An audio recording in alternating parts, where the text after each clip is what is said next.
টাঙ্গাইলে কৃষক শ্রমিক জনতা লীগের সভাপতি কাদের সিদ্দিকী বীরুত্তমের জেলা সদর রোডের বাসা সোনার বাংলায় হামলা চালিয়েছে দুর্বৃত্তরা। হামলায় দুটি গাড়ি ভাঙচুর করা হয়েছে।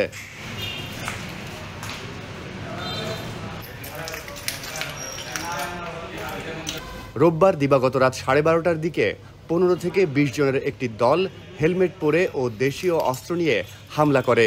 বাসার কেয়ারটেকার জানান, হামলার সময় কাদের সিদ্দিকী তৃতীয় তলায় ঘুমাচ্ছিলেন। কালকে রাত 12:30টার দিকে এই বাসায় হামলা হয়েছে। বিগত 25 মিনিটে বাসায় হামলা হয়েছে। বেলা ডিলি ভিতরে রাম দাও দেখো পাইছে, আমার হাত পাও কেটে গেছে। রাত 12:30টা হামলা হয়েছে। 15 থেকে 1600 জন লোক হবে, হেলমেট পরে আইছে, গামছা বাইন্ধে আইছে, লোক সব লোক চেঞ্জ করছে।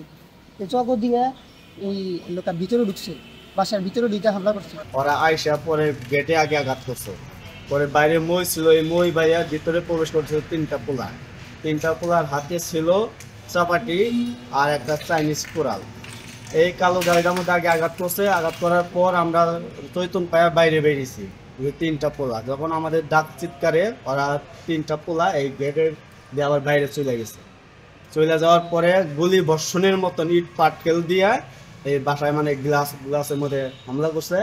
দুতলা জানালার ফ্রেম গ্লাস ভাঙছে, এই গাড়ির ক্ষতি করছে। পেট্রোল বোমা নিয়ে এসে বোতল করে পেট্রোলও নিয়ে আসছে। ওনার নিরাপত্তার স্বার্থে আমরা ওই যারা আসছিল আমরা ডাক চিৎকার ভাঙার পরে ওরা মানে পলায় গেছে গা। পরে স্যারে থানায় ফোন দিছে, পরে পুলিশ আসছে। পুলিশ এসে ভোর 6টা পর্যন্ত এখানে ছিল। টাঙ্গাইল সদর থানার ভারপ্রাপ্ত কর্মকর্তা তানভীর আহমেদ জানান, পুলিশ বিষয়টি তদন্ত শুরু করেছে।